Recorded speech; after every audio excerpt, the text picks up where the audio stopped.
Autism is a spectrum disorder which includes a large range of symptoms and behaviors.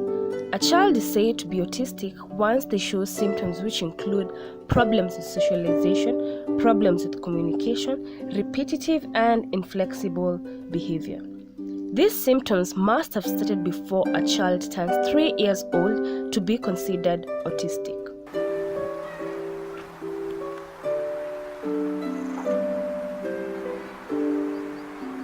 Bansi is a 7-year-old girl coming from a humble background and living with autism. She goes to school at Kasarani Primary Special Unit and stays with her parents in the slums of Kibera. Her mother Margaret narrates to us the challenges she has faced while raising Bansi.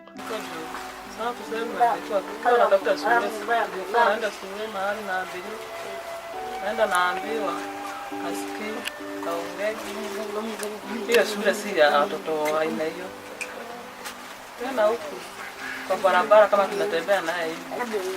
Naonanga watu walikuwa hao kupiga makelele kwa barabara. Naona kama watu mpaka wanasimama kumwangalia. Sasa wengine wanasema ni kuoa. Wengine mambo mingi. Lakini naendelea tu. Sasa naona sasa huyu mtoto si mimi nilipenda kupewa akiwa hivi. Unajua nilikuwa nambeba akiwa mkubwa. Kwanza sasa hiyo nilipata ndio atembei na mbeba kama ni therapy. Kuna hata mama wengine wananiambia ati leo saa tu huyu na atembee, huyu hakuna siku atakuja kutembea. Kwanza nikiwa hapa ni kama sijaanza kuenda mahali. Nikiwa tu nalia kila saa. Sasa nilikuwa na sita hii kutoka wapi? Kwetu sijaiona hii. Kamwili kalikuwa kadogo. Hata ikiwa kwa barabara unaona si kama mtoto umebeba. Mtoto unampaia kila kitu. Kula, hakuli. Ni kunyonya tu. Kama tu ni hiyo umweke kama tuseme ni mti. Lazima umweke matiti ya meza. Nilikuwa na kamwili kadogo juu. Hata kliniki zote nilikuwa naenda kliniki kama tuseme nilikuwa naenda Loiro. Kaanza tu kunitusi, tuseme kama ni Kenyatta. Tunaenda tunakaa 1 week, kulingana na wazazi walikuwa wanaweka.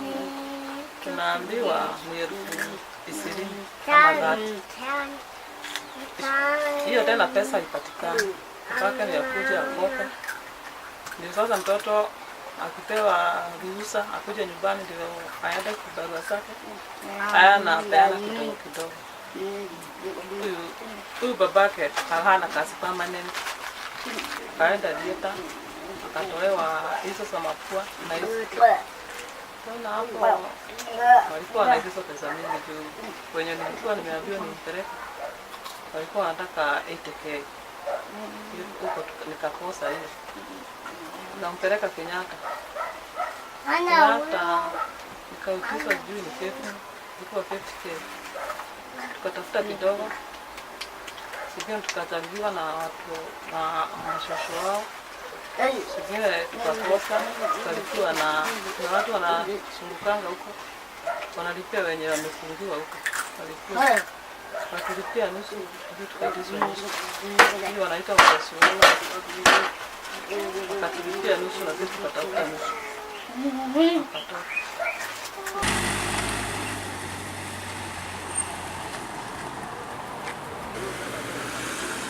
Natasha, an 8-year-old girl also living with autism, is Bansi's schoolmate at Kasarani Primary Special Unit. She stays with her parents at Safari Park View Estate, and her mother shares with us some of the challenges she has encountered while raising Natasha. See, number one, she really cannot communicate well, but okay, thank God that these days she's able. If you want food, if you want anything, she will say. But Natasha is number one, she's very destructive. Like you can see, like our dining table, chairs.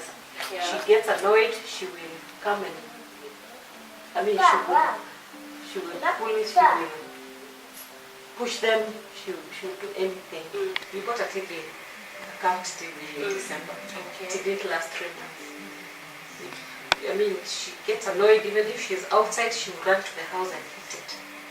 So she actually broke it and I mean, that's why you can see right now you have the old one, it's black and white, but we're okay. That's nice part to do. So they were really annoyed.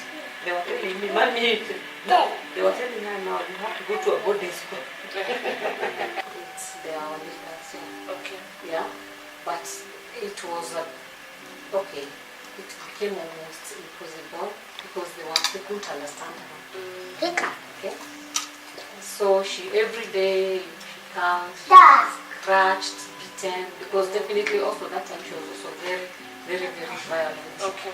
Yeah, so you see now if she bites or she scratches someone, they also do it. Oh, yeah. Okay. Then it looks like also the teachers maybe did not understand her. She had a lot of scars. Was it an autism based? No, it was not. Because I remember I'd gone to kiss them, and when I mentioned, they did an assessment, and I was told, don't take her to a special school, just take her to a normal school. So that is where I placed her. Then I remember when I found that it was not working, I looked for another school. I talked to another doctor from India, and he told me she needs to go to a play-based school. Yeah. So I took her to another school somewhere in the estate, which was very nice, but it was sort of a baby daycare sort of. Yeah, but in fact the English, that's where it was a very nice one. I mean, very, very, very good, very intriguing. Yeah, but that one she was expelled. Also, you could pay like the last where she was. It was almost 60,000. You pay, you know you want to pay and get the value for you. Yeah. Okay. Yeah, but this particular one for those nothing really much. Yeah, and you see sometimes when you realize this is not something that you're doing that it's for one time. Maybe there's nothing, there's no much improvement. I remember you take her maybe by around 9 o'clock, by Sasita, you see the one. Yeah, almost maybe one. Then definitely, and she's not even the first one to be dropped. Yeah. Then you know there's someone there is playing with your mind. Yeah. Yeah. So my journey still wasn't over, and I kept looking. I went back to KISEP, and they recommended me. They recommended me to another school that was also somewhere in Kenyatta Road. Okay, and that was very far. Then I have a neighbor called Mrs. Kevin, who happens to be a teacher at Kasarani. Then she, during the holiday, that's when she called me. She said, Natasha, there's something we've never talked about. Do you know that we have a special unit section in our school? This is when it all started. A child is said to be autistic once they show symptoms which include problems with socialization, problems with communication, repetitive and inflexible behavior. We have enrolled only autistic children. So we just have majored in that area. And in this area, you realize that to be able to teach the children or another way of dealing with the children to calm them down or to treat them is that we give them special diet. This is an intervention that helps the children to deal with the hyperactive behavior that they have. Then there are many other programs that we have apart from the diet. We do therapy. And you realize that the government has not employed a therapist. So as a school, together with the parents, we have to assist one another to make sure that they have a trained therapist.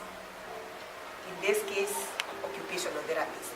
The government of Kenya passed a Disability Act in 2013, under which it is an offense to conceal or imprison the mentally challenged, as is the case of the autistic persons.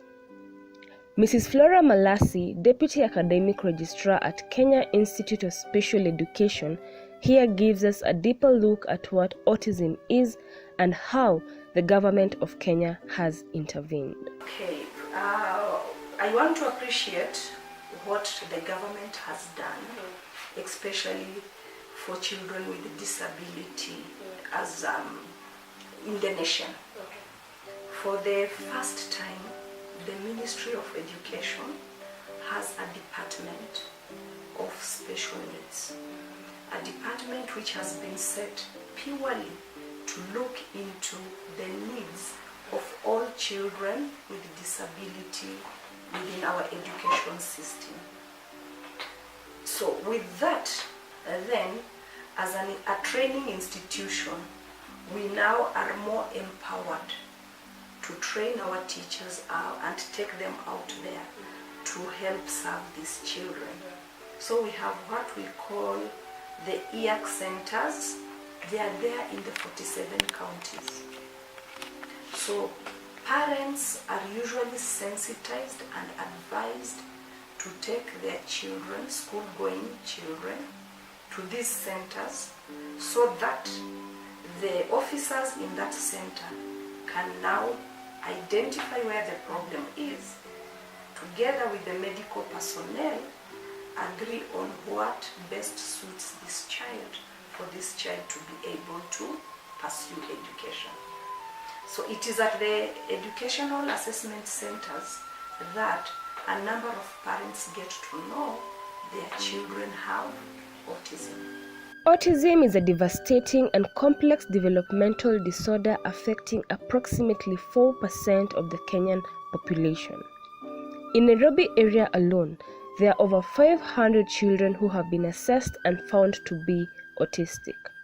For children with autism, we celebrate even that milestone of holding a pen. We celebrate the ability of the child to walk in and tell you hello. We celebrate when we see the child is able to just sit and look at your face. Even if it's for 1 minute, we celebrate that. And for us, we record that as learning. So it's not about getting 100% in the test or writing an essay, but it's about the little things they pick up within the activities of daily living. So number one, parents need to advocate for their children. 2, parents have to accept to overcome stigma. How do you overcome stigma? By talking about the condition and by going out there and making people understand that this is how my child feels and behaves, but if you do it this way, you'll be able to cope and understand with him, or to understand him. Once they do that, then more people within the society would become proactive in seeing how best can we support this child to be able to learn. Then 3, parents still require more information. Currently, information is isolated. And with Mr. Google, everybody goes to Mr. Google, reads, sees there is this treatment here, there is this treatment there, there is this approach there. So they end up being even more confused. They end up even trying some things. Like I always advise parents of children with autism not to go into dieting unless it has medically been proved their children react to casein and gluten. Because not all children with autism react to casein and gluten, in as much as it is a suspected cause. So some parents have gone to the extent of denying their children some products, and yet they don't react to that, and that can bring other nutritional challenges. So information is really required. Teachers for children, the moment you become a special education teacher, it's more of a vocation than just a job. You have always to go that extra mile to support this child who has so much challenges to be able to achieve something really small. So teachers in Kenya need to appreciate the fact that we need to be more practical than theoretical. Mama Bansi and Mama Natasha are just a small fraction of the very many parents raising children with the autism spectrum in Kenya today. As they have confessed, this spectrum comes with so many challenges, not just financial, but also emotional. As such, we call out the government to raise awareness and sensitize the society of this category of people in the country, as well as provide facilities within which these people can grow and learn as the rest of the children. Indeed, disability is not inability.